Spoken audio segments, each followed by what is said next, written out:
జగన్మోహన్ రెడ్డి గారి ప్రభుత్వం ఉన్నప్పుడు చేసింది.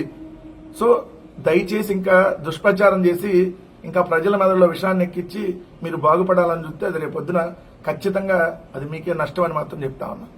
అందుకనే వీళ్ళని టాయిలెట్ పేపర్ ఆంధ్రజ్యోతి, ఈనాడు వీళ్ళు టాయిలెట్లో కూర్చొనే వార్తలు రాస్తారు. టాయిలెట్లో కూర్చొనే ఉంటారు ఇప్పుడు నిరంతరంగా, అక్కడే అన్ని తినటం కూడా అక్కడే. సో వార్త చూడండి, కలిసికట్టుగా బుర్ర జల్లుదాం, ముసుగు తొలగించిన వైసీపీ పత్రిక, పార్టీ నేతలతో సమన్వయ భేటీలు, వెళ్ళండి వెళ్లి ప్రభుత్వాన్ని బదనాం చేయండి అని జగన్మోహన్ రెడ్డి గారంట ఏదైతే మీడియా సాక్షి మీడియాకను పార్టీ నాయకులకు చెప్పారంట.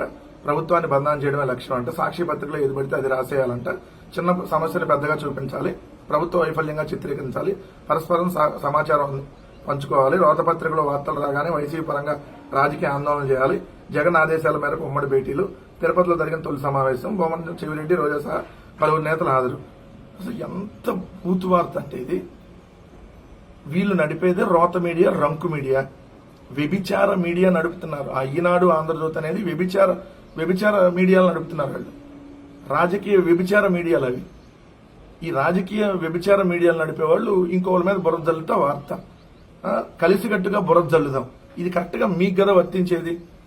Telugu Desam, Janasena, AP BJP, AP Congress, Sharmila Congress, వీళ్ళందరితో పాటు మరి కొంతమందిని వెంటేసుకొని 2 పత్రికలు, ఈనాడు, ఆంధ్రజ్యోతి, TV5, ABN, ఈటీవీ, మహా న్యూస్, ఇంకా కొన్ని సో న్యూస్ ఛానళ్లు, కొన్ని 500 యూట్యూబ్లు,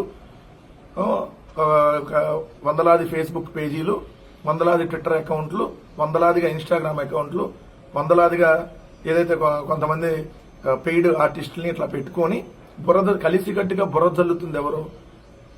ఈ రాష్ట్రంలో జగన్మోహన్ రెడ్డి గారు ఉన్నప్పుడు ఏదైతే అభివృద్ధి సంక్షేమాలు జరిగినా జరగలేదని బురద జల్లింది ఎవరు? ఈ రోజు ఏమీ జరగకపోయినా అసలు అద్భుతం, అదరహో అని చెప్పి రాస్తుంది ఎవరు?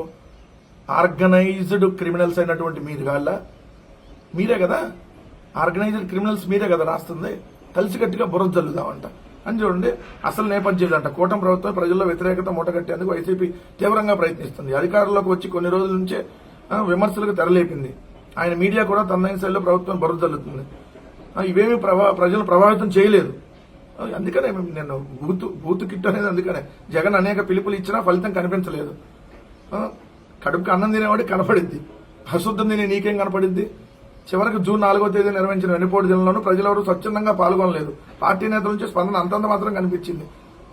అదే నువ్వు బురదలో పందులు తినే వాళ్ళకి కనపడదు, అన్నం తినేవాడికైతే రెస్పాన్స్ ఎలా వచ్చిందో కనపడింది. నువ్వు ఏం తింటున్నావో ఇక నువ్వే ఆలోచించుకో రాధాకృష్ణ. అన్నం తినేవాడికైతే రెస్పాన్స్ వచ్చిందా లేదా? కళ్ళున్నాడికైతే కనపడతాయి ఆ విజువల్స్, స్వచ్ఛందంగా వచ్చారా లేదా అనేది కళ్ళున్నాడికి కనపడుతుంది, కడుపు అన్నం తినేవాడికి కనపడుతుంది. రోజు అశుద్ధం తిని నీకేం కనపడుతుంది? ఈ నేపథ్యంలో కేవలం పార్టీ నేతలు, కార్యకర్తలతో ఆందోళన పోరాటాలు చేస్తూ తాను ఆశించిన 2.0 సాధ్యం కానీ జగన్ గ్రహించారంట. అందుకని చెప్పి రోజు అందరూ పార్టీ పత్రిక అసలు రంగు, సాక్షి పత్రిక రాజశేఖర రెడ్డి గారి కుమారుడిగా జగన్మోహన్ రెడ్డి గారే స్థాపించారు. సో ఇది క్లియర్ కదా. సో మీరు కూడా చెప్పుకోండి, చంద్రబాబు నాయుడు కోసం గుడ్డలోడ తీసుకుంటున్న పత్రికలు మేము. చంద్రబాబు నాయుడు గారి కోసం గుడ్డలోడ తీయటమే కాదు, రోడ్డు మీద వెళ్ళి నగ్నంగా డాన్స్ వేసి ఎవరి దగ్గర బొమ్మని వాళ్ళ దగ్గర పోయి ఏ చండాల పని ఏమన్నా చేస్తామని చెప్పి మీరు రాసుకోండి. నిరంతరం అవతలాల మీద పడి బురద జల్లటమే మీ టాయిలెట్ పేపర్స్ పని. ఈ దేశంలో గానీ ఈ ప్రపంచంలో గానీ ఏం జరిగినా జగన్మోహన్ రెడ్డి గారికి అంటగట్టేయాలి, వైఎస్ఆర్ కాంగ్రెస్ పార్టీకి అంటగట్టేయాలి. ఇది వీళ్ళ టార్గెట్. ఈ పత్రికలు అంత రోత పత్రికలు. ఇది చూడండి, ఇది అసలు నెయ్యే కాదు. వైసీపీ హయాంలో టీటీడీకి కల్తీ సరఫరా, పామాయిల్, కెమికల్స్, ఇతర ముడి పదార్థాలతో తయారీ, సరఫరాలో బోలేబాబు డైరీది కీలక పాత్ర, ఏఆర్ డైరీని ముందుంచి తెరవెనక వ్యవహారం, బెయిల్ పిటిషన్లో కొట్టేయండి, హైకోర్టులో సిబిఐ స్టాండింగ్ కౌన్సిల్. ఇది అసలు నెయ్యే కాదు. ఈనాడు నకిలీ నెయ్యి సరఫరా కుట్ర పన్నట్టు పక్క ఆధారాలు రాశారు కదా. అసలు ఫస్ట్ చంద్రబాబు నాయుడు గారు చెప్పింది ఏంటి? ఇది జంతువుల కొవ్వు కలిసింది అని చెప్పారు. జంతువుల కొవ్వు కలిపి తిరుపతి లడ్డు తయారు చేశారనేటటువంటి ఒక కొవ్వెక్కి ఒక మనుషులు ఎవడో మాట్లాడలేని భాషలో చంద్రబాబు నాయుడు గారు మాట్లాడారు. ఇప్పుడు జంతువుల కొవ్వ, కల్తీ నెయ్య, ఏందనేది సమాధానం చెప్పండి. జంతువుల కొవ్వు కలవలేదనేది ఫ్యాక్ట్. 2, ఇదే ఈవో శ్యామలరావు కల్తీ నెయ్యి అనేది మేము గమనించి వెనక్కి పంపించేసాం ట్యాంకర్లని. ఈవో శ్యామలరావు ప్రస్తుత ప్రభుత్వంలోనే జరిగింది, గడిచిన ప్రభుత్వంలో జరగల. గడిచిన ప్రభుత్వంలో ఎక్కడా కల్తీ నెయ్యి అనేటటువంటి అంశమే లేదు. ఇప్పుడు ఈ ప్రభుత్వం వచ్చిన తర్వాత ఇక్కడ ఉన్న మనుషులందరూ కల్తీ వాళ్ళే కాబట్టి వీళ్ళు కల్తీని యాక్సెప్ట్ చేస్తారనేటువంటి ఉద్దేశంతో మరి కల్తీని ఏమైనా తరలించడానికి ప్రయత్నించారేమో. దానిలో ఆ డైరీ సప్లై చేసిన దాన్ని వాడారు, బాగానే ఉందని. సో మళ్ళీ ఒకసారి తీసుకొని వచ్చినప్పుడు అది బాగాలేదని చెప్పి రిజెక్ట్ చేశారు. అంటే ఈ నెయ్యి అసలు వాడలేదు, పాయింట్ నెంబర్ 1. అది ఏ హయాంలో అయినా వాడలేదనేది క్లియర్. పాయింట్ నెంబర్ 3, ఇక్కడ పవన్ కళ్యాణ్ అనేటటువంటి ఒక ఉప ముఖ్యమంత్రి 1,00,000 లడ్డూలు తయారు చేసి అయోధ్యకు పంపించామని చెప్పాడు. విచారణకు పిలుస్తారా లేదా అతన్ని? జంతువులు కొవ్వన్న మాట్లాడిన చంద్రబాబు నాయుడు గారిని విచారణకు పిలుస్తారా లేదా? సిబిఐ సిట్ వాళ్ళని అడుగుతున్నా. ఎందుకంటే పవిత్రమైనటువంటి తిరుమలని అపవిత్రం చేసేటటువంటి ఉద్దేశంతో ఈ రాజకీయ పార్టీ నాయకులు, ముఖ్యమంత్రి చంద్రబాబు నాయుడు, ఉప ముఖ్యమంత్రి పవన్ కళ్యాణ్ ఆధ్వర్యంలో ఒక సనాతన డ్రామా అని వేసి ప్రజల మెదడులోకి విషాన్ని నింపాలనేటటువంటి ఉద్దేశంతో దాన్ని జగన్మోహన్ రెడ్డి గారి మీదకి మళ్లీ నెట్టేయాలి అనేటటువంటి ఒక దురుద్దేశంతో వ్యాఖ్యానించిందే కదా. సో కల్తీనయ్యని ఎక్కడ వాడలేదనేది క్లియర్. ఒకవేళ వాళ్ళు సప్లై చేయడానికి ప్రయత్నిస్తే యాక్షన్ తీసుకోండి, దానికి సంబంధించి ఎవడు కూడా కాదండో. మళ్లీ వైఎస్ఆర్ కాంగ్రెస్ పార్టీ అని చెప్పి ప్రధాన్ని బురదల్లేటటువంటి కార్యక్రమం చేస్తే మీరు ఆల్రెడీ మీకు సిగ్గు లేదు. మీ అన్ని ఏదైతే టాయిలెట్ పత్రికలు, ఆ టాయిలెట్ పత్రికలకి దగ్గరికి ఎవరేం చేయలేదు కదా, ఇక టాయిలెట్ నాకు దూరంగా పెడతాం అంతే.